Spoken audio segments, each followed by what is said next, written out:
when I was about 11 years old, we were living in Sturgis. My mom was working at a radio station, KBHB in Sturgis, and I mean, we were raised in church, so she was trying to get us to sing a song in church, and so she was telling all of us, you know, WoAbba, you try this part, Orion, you try this part, Natana, you try this part, and we just did, and it just came natural. Like, I remember her going, wow, you guys just picked up harmony like that, you know? So we all kind of started singing harmony before we ever started as, like, vocalists, like, solo singers. We started singing just as a group, as a family. So it started like that for a while, and we started singing in little, you know, like nursing homes. My mom would book us at nursing homes, and we'd go in, and I remember the old people coming in their wheelchairs. And I remember this old man would shake my hand and he would never let go. And then she started booking us in churches, and then she kind of started telling us to do, like, WoAbba, you take a solo, Orion, take a solo, Natana, and just kind of took off from there. When I was about 11 is when she felt like God had called her to take us on the road. Like it was a calling, you know, not just a career choice, but like something like almost a ministry, like a mission. We just kind of packed up the car, sold everything in the house that we had, owned everything. Interesting, yeah. Me and Orion would always be in the back seat because Natana was the oldest. She sat in the front. Me and Orion would get in elbow wars in the back seat. I feel like you're touching me. And to my memory, because I was like 11 years old, it seemed like we went from there, and then we just kept traveling out. But she took, like, I remember her having a map, and she took this map and she would just make calls and to these different churches, and she had this mapped out. We started in Newcastle, Wyoming, and we traveled all over the United States for about 9 years. It wasn't, like I said, it wasn't just a career or something like that. It was a hard choice, and there was a lot of suffering and, you know, the hardship, like not knowing where the next meal was coming from or where we were going to stay.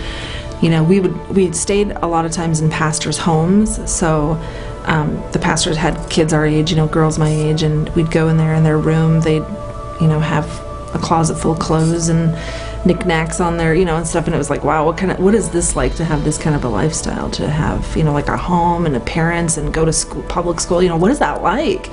And so I started to kind of let that get inside of a little bit of, I don't know if I really like, I kind of want that life instead of this life, you know, this life sucks, I'd rather have that. And that started to get in there a little bit, and so when I turned 17, I was like, before I even turned 18, I kind of ran away from home, so to speak, even though we didn't, kind of ran away from the ministry and everything that I knew, and just took a wild turn, was burnt out, and I had enough of that lifestyle. And we ended up in a church in Daytona that they had a really strong, like, youth group. Actually, the youth leader at that point, he had a record deal. He was an artist as well. Well, him and Natana became engaged, and so the Potter family thing kind of, I mean, we were a part of the church, but they were really, Natana and Eric were really kind of the centerpiece, I guess, of the ministry. But I remember I was the middle child, so I remember just feeling like I was just kind of out of place, misplaced, and I began to withdraw because I'd already been going through that kind of stuff, and then I began to withdraw a little bit from the church and from the ministry. And there was this one girl that was a member of the church, and she was a wild child. She didn't go all the time, but she was kind of a wild child. And I remember one particular, like, Wednesday night, I was supposed to be at youth, and I was sitting outside, and I was just kind of like, you know, thinking to myself, get me out of here, you know, I don't want to be here.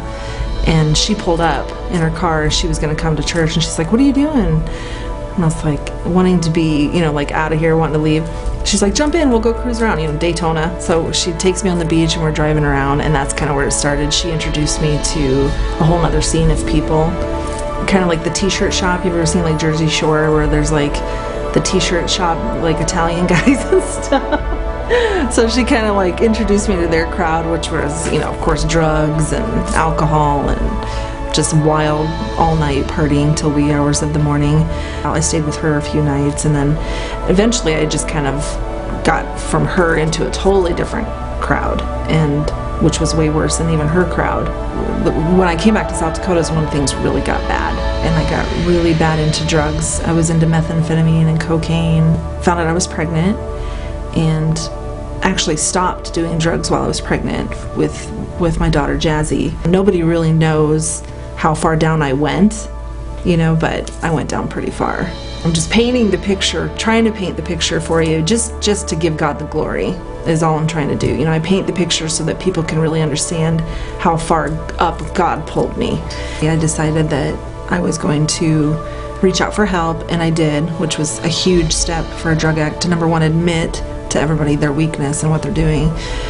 But I did do that. I reached out and told my mom that I needed help, that, you know, I wanted help and I needed help. Long story short, we had tried to get me involved in a Indian treatment program called Thunder Child, which was in Sheridan, Wyoming. But for me, I knew, because I'd had friends come in and out of treatment for me, I just knew for me wasn't going to be an option. In the back of my mind and in my heart, I was really afraid that Jazzy was going to be taken. I was afraid that once I went, they were going to use that time to go to court and take me to court and get her.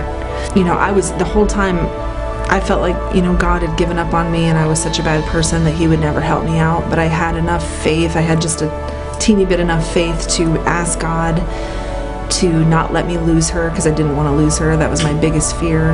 I just prayed that God would somehow supernaturally, because I had experienced healings and miracles and things like I told you about before, with seeing what God could do in a person's life. I knew that God was the answer to my problem, and I knew that God could take me out of it. And so I had that hope down deep inside that I wasn't going to have to go through treatment, that God would just fix the problem. We get to Sheridan, Wyoming, long story short, to enroll me the night we got there that evening, and the next morning I was being enrolled in Thunder Child.